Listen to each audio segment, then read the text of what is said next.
Dormir, se réveiller n'est pas une habitude. c'est une grâce que nous obtenons auprès de notre Seigneur. Et ce matin, Dieu a permis à ce que nous puissions annoncer sa parole. C'est pourquoi nous lui sommes infiniment reconnaissants.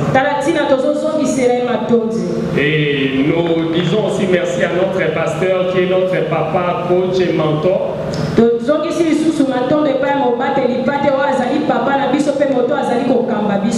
Pour cette marque de confiance qu'il a renouvelée en notre modeste personne. Nous ne sommes pas meilleurs que les autres. Comme nous disons, ce n'est pas un privilège mais une responsabilité qui nous incombe. Et nous disons aussi merci à toutes les personnes avec qui il travaille. Et plus particulièrement à notre maman qui est sa première conseillère. Et nous ne passerons pas ces moments sans vous remercier, vous qui êtes là ce matin. Parce que sans vous, ces paroles ne seraient prêchées. Nous ouvrons nos Bibles dans les livres des psaumes. Et nous lisons le chapitre 23, le verset 1er.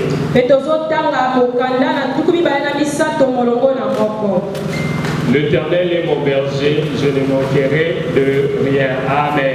Amen. Nous pouvons nous rasseoir.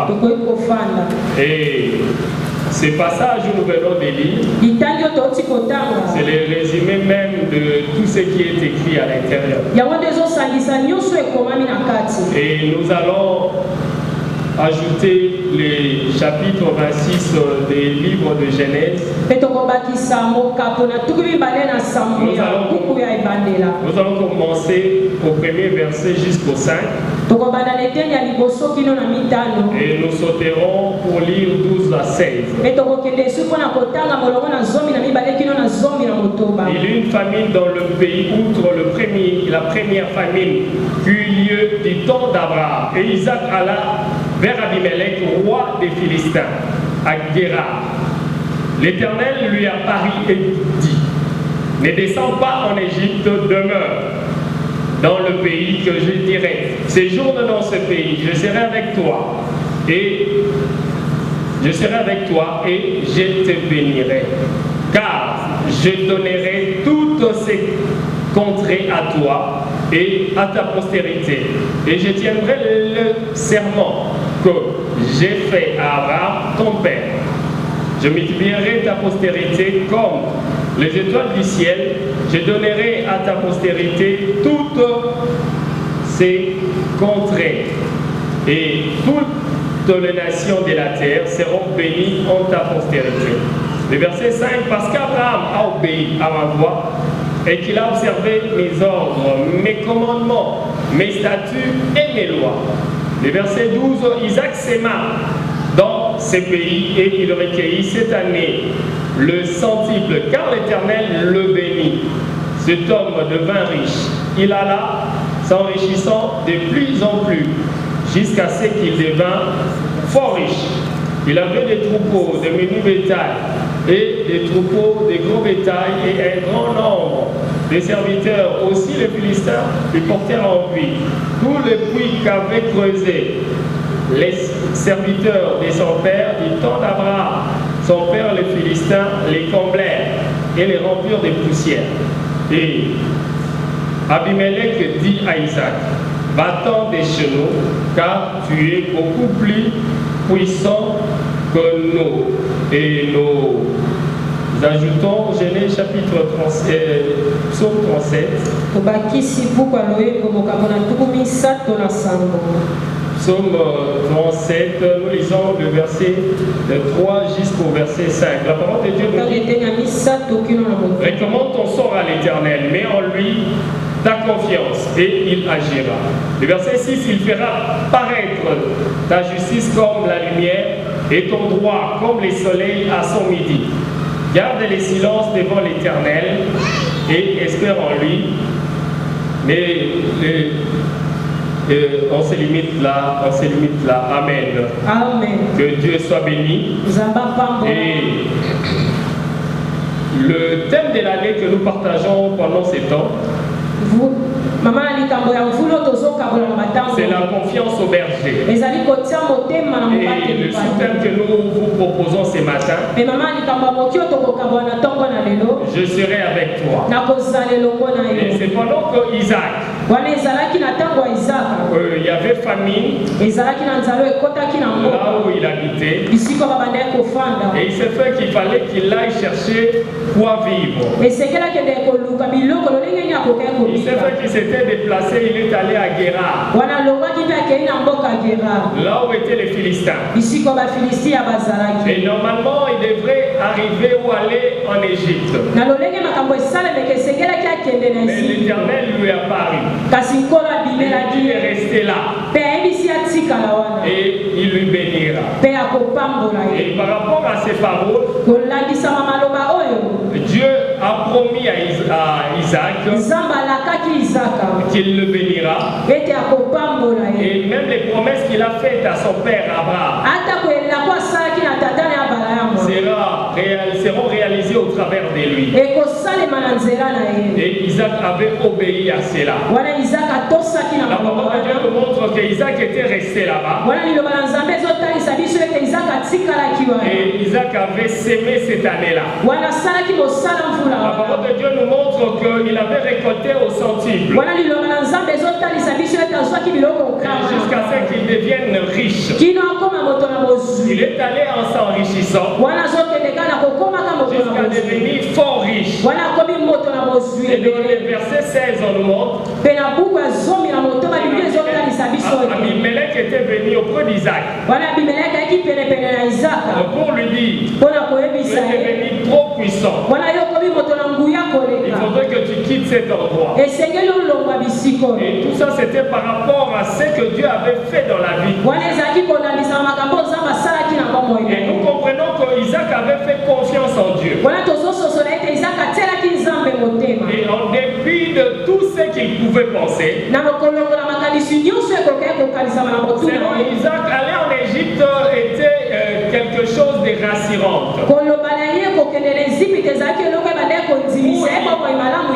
Étant donné que l'Égypte était un endroit fertile, et géographiquement, l'Égypte est alimentée par le fleuve Nil. Et l'Égypte, à l'époque, était un pays très prospère. Un pays très puissant. Et vous comprendrez que même au début du verset du chapitre 26, on est en train de nous dire qu'il y eut famine comme à l'époque d'Abraham. Et même pendant l'époque d'Abraham, Abraham était allé en Égypte.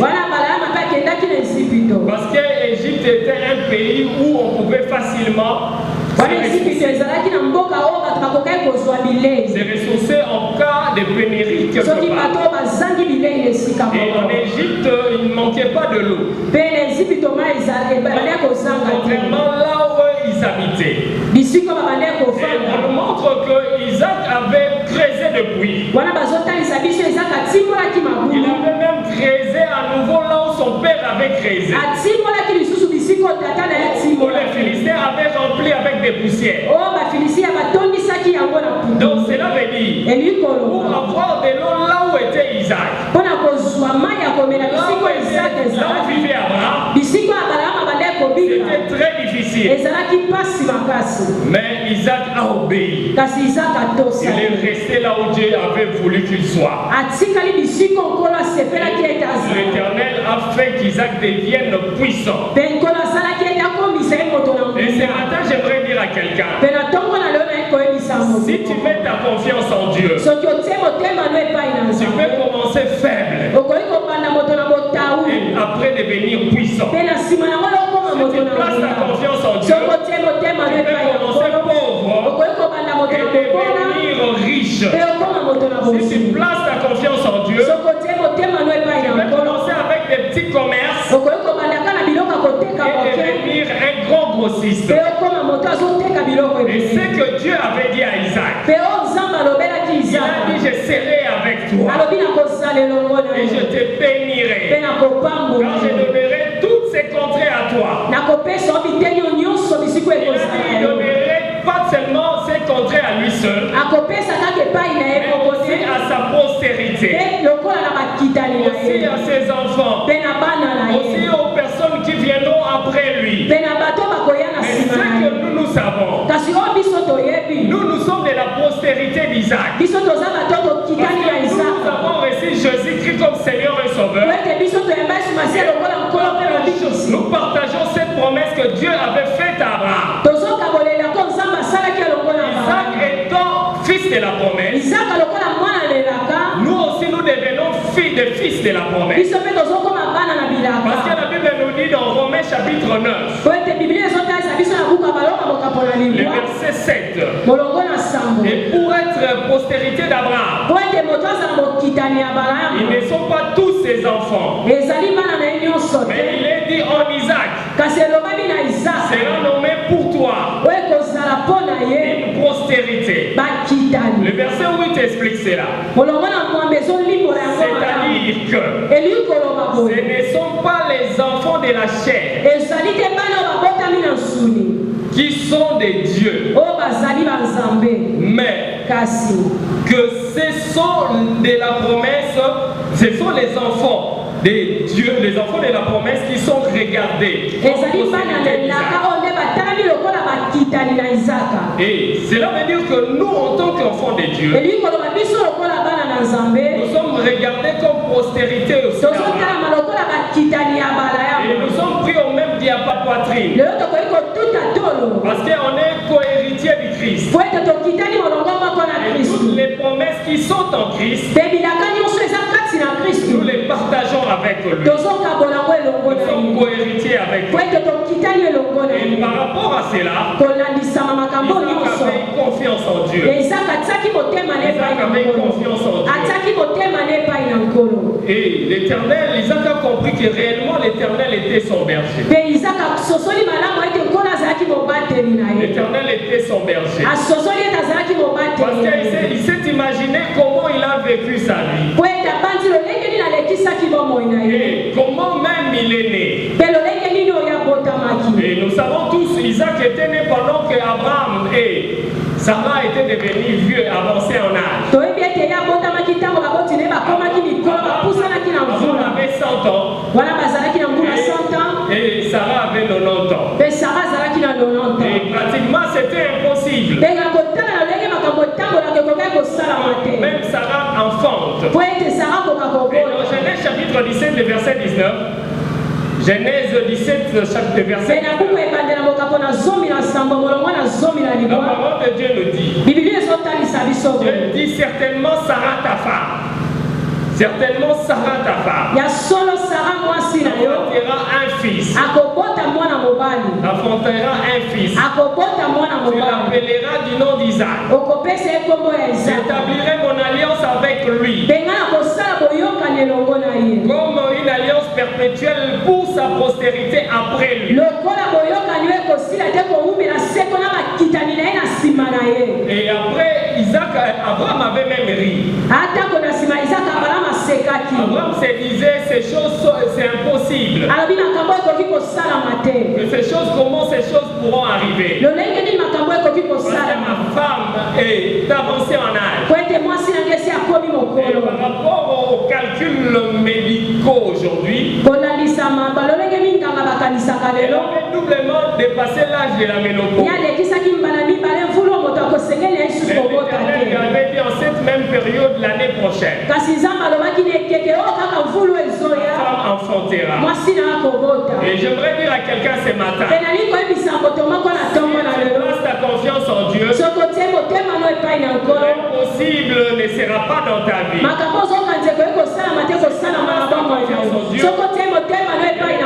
Les gens diront que c'est fini. Dieu commencera à faire de nouvelles choses avec toi. Et les gens diront certainement, l'homme est avec Dieu. Et Isaac avait compris. Et réellement l'Éternel est était son berger. L'Éternel était le berger de son papa. Il est maintenant son berger. Et Isaac avait compris ces choses. Il avait compris que le berger était celui qui veillait sur lui. Il avait compris que le bon berger qui était le Seigneur, c'est lui qui les défendait. Et il était celui qui les protégeait. Et il s'est souvenu même. Et pendant qu'Abraham a été éprouvé, pendant qu'il était éprouvé, quand il était éprouvé, épreuve, et quand il a mené son fils au mont Morija, pour le donner en sacrifice, et Isaac était avec Abraham. Abraham avait tellement confiance en Dieu, il se disait certainement, la présence du Seigneur est avec moi. J'ai son aide avec moi. J'ai son aide avec moi. Il est celui qui me conduit. Je sais que j'étais devenu déjà vieux. Mais c'est Dieu m'a donné cet enfant. L'enfant que Dieu appelle l'enfant unique, le fils unique. Et nous voulons rappeler que Isaac n'était pas le fils unique d'Abraham.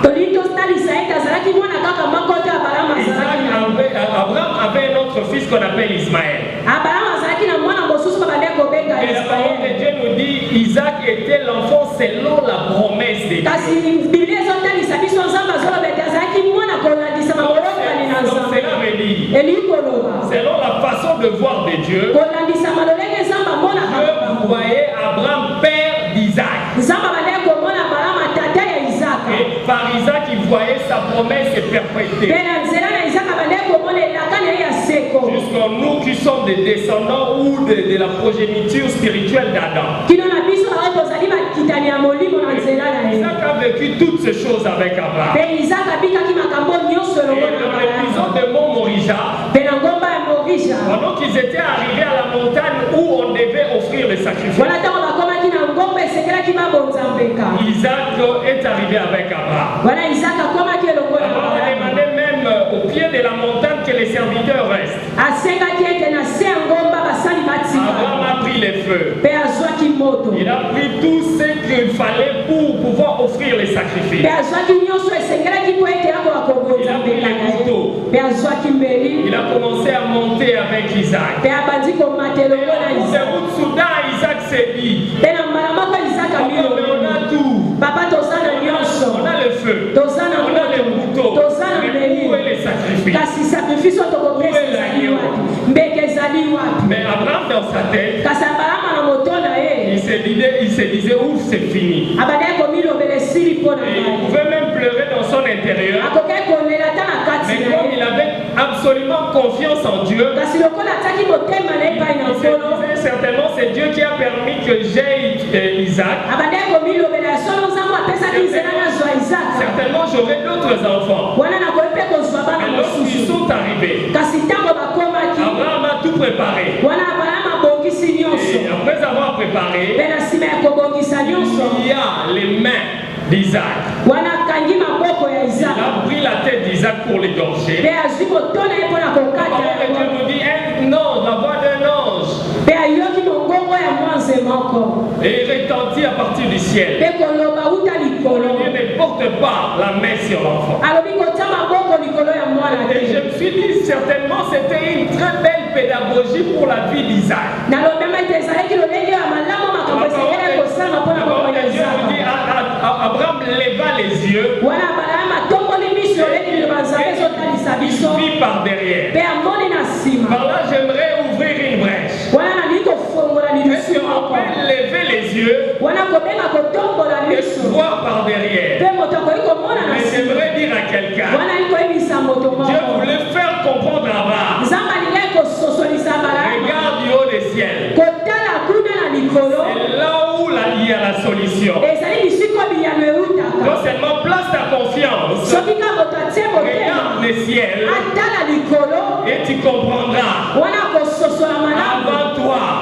il y avait un agneau que j'avais prédestiné avant la fondation. Et cet agneau, c'est Jésus-Christ de Nazareth. On ne peut pas regarder et voir par derrière. On ne peut pas lever les yeux et voir par derrière. Donc pour nous dire, dans l'éternité passée, Dieu a tout préparé pour nous. Dans l'éternité passée, Dieu a tout arrangé pour toi. C'est pourquoi la parole de Dieu nous dit, ne vous inquiétez de rien. Seulement ce matin, place ta confiance en Dieu.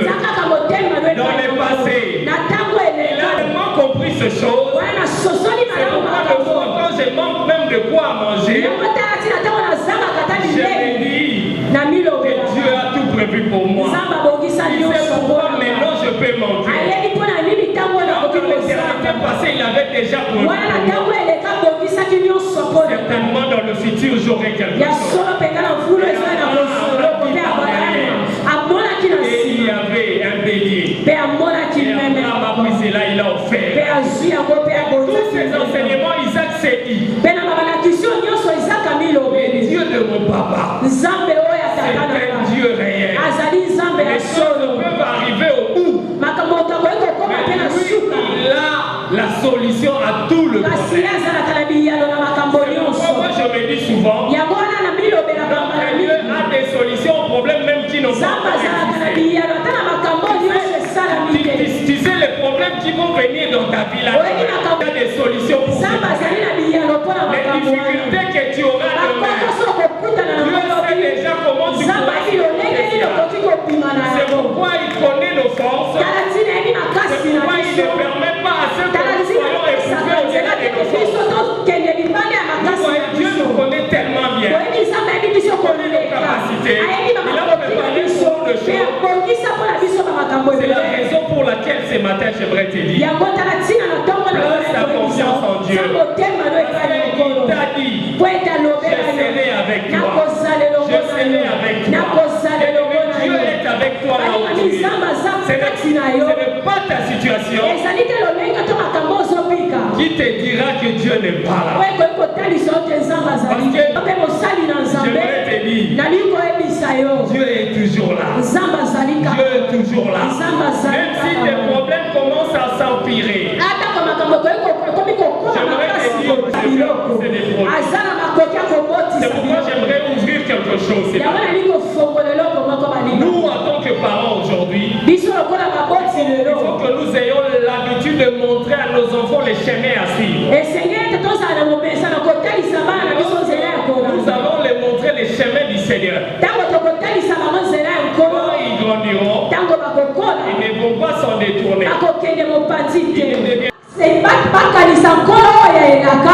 C'est Dieu d'alliance. C'est Dieu d'alliance qu'avait fait nos parents. C'est Dieu d'alliance qu'avait fait nos parents. Et c'est très important. C'est très important. Et ce que nous devons retenir sur l'alliance, bien aimé, l'homme n'a en aucun cas été en position de négocier avec Dieu.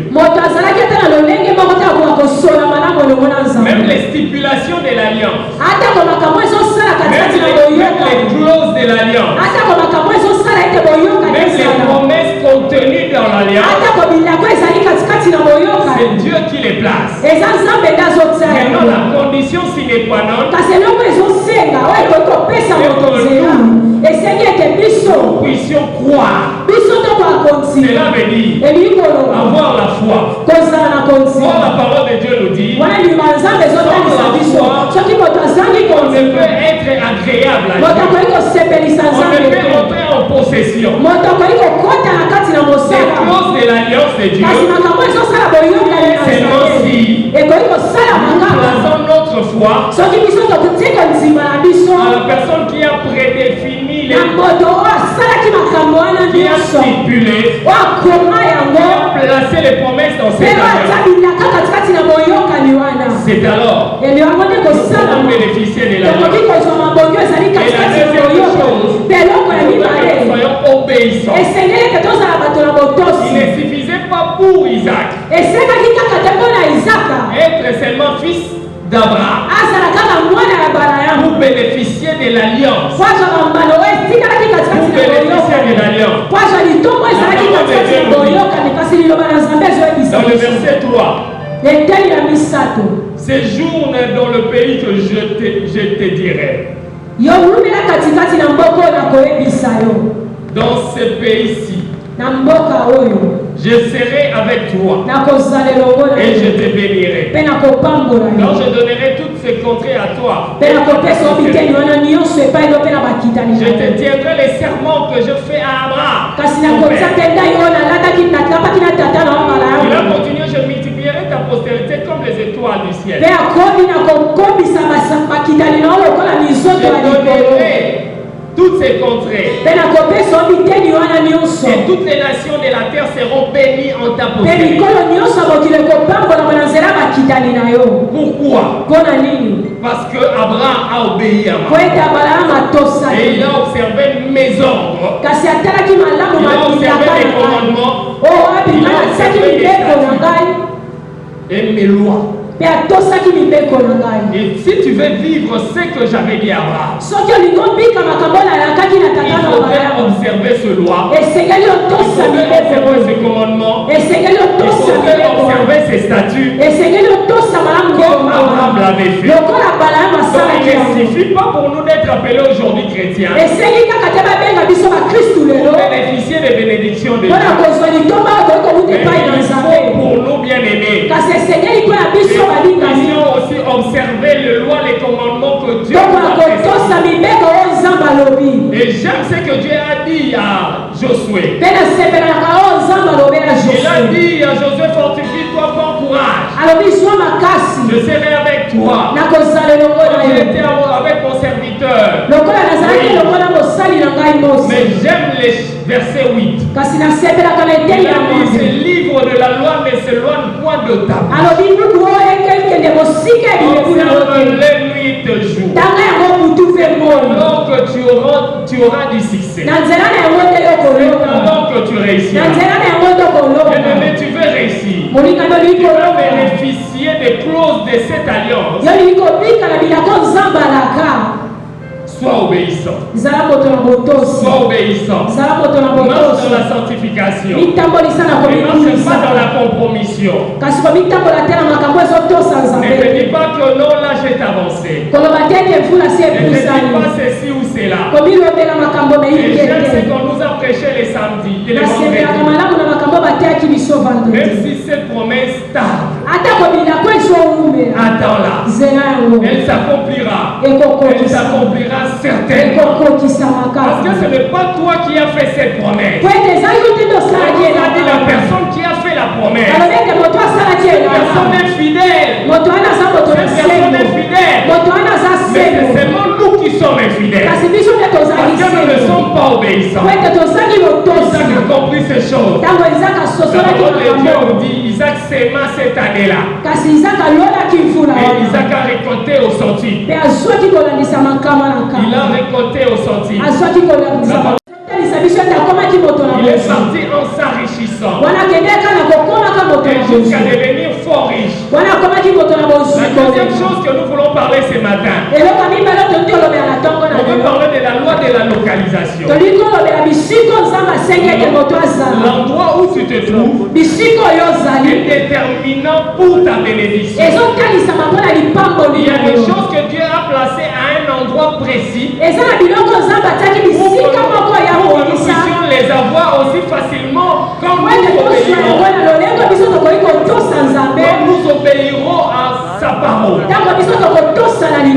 Dieu a dit à Isaac, reste là. Ne va pas en Égypte. Reste là. J'aimerais dire à quelqu'un, ne va pas en Égypte. Reste là. Depuis que tu as commencé à vagabonder spirituellement, jusque là tu n'as rien obtenu. Moi je connais des gens, on a été avec eux ici à la jeunesse. Ils se sont dit que non, ici il n'y a pas de mariage. Et puis qu'ils sont partis, jusqu'à aujourd'hui, ils ne se sont pas mariés. Mais nous aujourd'hui, on a déjà des enfants qui ont grandi. Et après nous, il y a des petits frères, des petites sœurs qui ont des enfants qui se sont mariés. Mais pour être béni par Dieu,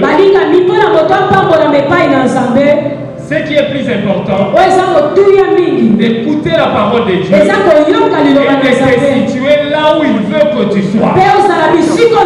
Alors tu vas bénéficier de ce que Dieu veut. L'Égypte n'était pas un bon endroit pour Isaac. Certainement c'était bien pour Jacob. C'était bien pour Joseph. Mais pour Isaac, l'Égypte n'était pas un lieu pour sa bénédiction. Pour sa bénédiction. C'est Dieu qui a voulu qu'il soit là. Et qu'il soit cette maison du pasteur Jean-Claude. Dans toute sa juridiction. Reste là. Reste obéissant. Sois patient. Et Dieu au moment voulu. Il te visitera. J'aimerais dire, essaie un peu d'être stable. Essaie un peu d'être stable. Et tu comprendras de beaucoup de choses. Et tu verras beaucoup de choses. Dieu va commencer à faire dans ta vie. La localisation, elle est très importante. Au-delà d'Égypte, Dieu a béni Isaac. Malgré la situation d'Égypte, malgré la fertilité d'Égypte, Isaac n'était pas allé là-bas. Il a écouté la voix du Seigneur. Et Dieu est avec toi. Bien-aimé, quel que soit tout ce que les gens peuvent dire, quel que soit tout ce que les gens peuvent monter, Dieu sera toujours avec toi. Si vous êtes là où Dieu veut que vous soyez, j'aimerais dire à quelqu'un, vous allez fournir moins d'efforts possible. Parce que la Bible me rassure. Elle me dit, c'est en vrai que vous vous levez tôt les matins, que vous couchez tard. Et tout ça, c'est pourquoi vous cherchez le pain quotidien. Mais Dieu, il travaille pour ses bien-aimés même lorsqu'il dort. Cela veut dire quand tu es là où Dieu veut, tu fais le moins d'efforts possible. Et Dieu va commencer à travailler. C'est pourquoi vous allez voir. Vous êtes aujourd'hui à l'église. Et demain, on vous appelle. Allô, vous êtes où? Mais c'est comment ça? Et quand tu viens avec ces dossiers, tu es introduit, on te dit rentre demain et tu vas commencer à travailler. Tu vois comment Dieu fait les choses avec facilité. Dieu fait les choses de soi avec facilité. Mais à condition de vous placer là où Dieu veut. Par rapport à l'espace qui était trop petit. Et Abraham n'a pas voulu que ces disputes aillent loin. Il a voulu se séparer avec l'autre. Ce qui m'a touché est que c'était le choix de l'autre. L'autre a regardé le plein. Ne va pas à Gomorrhe. Ne va pas à Gomorrhe. Ne va pas à Sodome. Parce que la finalité de l'autre, c'était quoi? La finalité de l'autre, il avait tout perdu. Si tu regardes avec les yeux physiques, tu partiras à un endroit où tu vas tout perdre. Aujourd'hui, toutes les personnes veulent voyager. Est-ce que les gens qui restent en RDC ne sont pas bénis? Aujourd'hui, toutes les personnes veulent aller en Europe. Est-ce que toutes les personnes qui sont en Europe sont bénies? Et on voit même les diasporas qui viennent ici. Pourquoi ils rentrent au pays? C'est parce que là-bas Mais il y a de ceux-là qui prospèrent aussi en Europe. Parce que ça la bateau pe bazofulu ki sama kuna Europe. Il faut plus écouter Dieu. Il faut plus se placer à l'endroit que Dieu veut que tu sois. C'est alors que tu vas bénéficier des clauses de l'alliance, des choses que Dieu a placées dans son alliance. Et lorsque tu vas à Sodome, tu risques de rentrer même bredouille. Et maintenant, j'ai fait un récit d'une maman qui m'a dit, elle part souvent en Europe. Et elle est arrivée en Europe, elle a trouvé, il y avait ses frères qui étaient là-bas. Et ses frères souffraient énormément. Il les a dit, mais pourquoi vous ne rentrez pas au pays? Ah, ils ont dit, ah, on ne saura plus rentrer au pays. Parce qu'on n'a rien fait au pays. Il faudrait recommencer encore à zéro. Et j'aime cette histoire de la mouche honteuse. Il était entré dans le trou avec le cadavre. Mais ce matin, j'aimerais dire à quelqu'un, si tu vois que tu avais commencé des choses sans les seigneurs, ce matin, Dieu te donne l'opportunité de recommencer avec lui. Dieu te donne l'opportunité de faire avec lui. Parce que si tu n'obéis pas, tu risques de tout perdre. Jusqu'à même à produire des Moabites et des Ammonites. Vous savez, les Ammonites et les Moabites, ils sont des pires ennemis des enfants d'Israël. Et ce sont les descendants de qui?